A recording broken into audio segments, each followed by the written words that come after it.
I got moved out here to work on this new industry which didn't exist. And that was extracting natural gas from coal seams and old coal mines, which acted as reservoirs. We always thought there was gas there. And Jimmy Carter, smart man, nuclear and engineer, worked on what's called the Natural Gas Policy Act in 1978, which basically gave businesses incentives to find cleaner fossil fuels from places which we couldn't technically get them out of, but we knew they were there. So we got, and those tax credits expired in 1991 on New Year's Eve. So we came out and split vacant wells. That industry didn't exist in 1991 in Appalachia. Appalachia was the old Appalachian Basin. No potential there, really. But you know what? We figured out ways how to harness that energy source, how to extract it, how to clean it up, how to make it saleable, how to stop all those molecules coming up in the atmosphere, making greenhouse gas effects.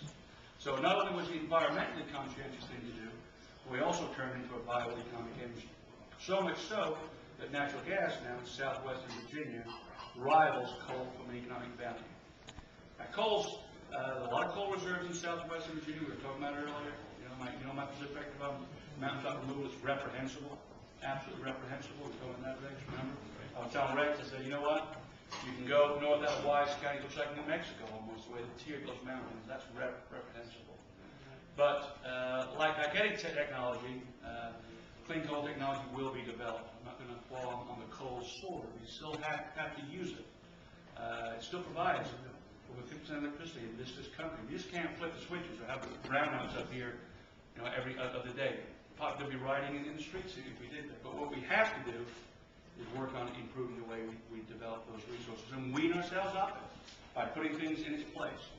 And that would be more natural gas production from these Appalachian mountains.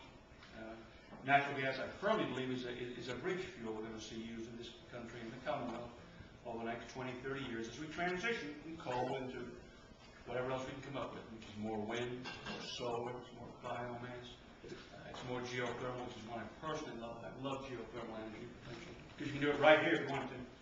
Well, I wouldn't drill that copy there. Over here. Okay? It's conservation. It's weatherizing people's homes, especially in the rural parts of the state where a lot of energy is wasted. But eventually we're going to transition that economy, and Virginia is well positioned to do so.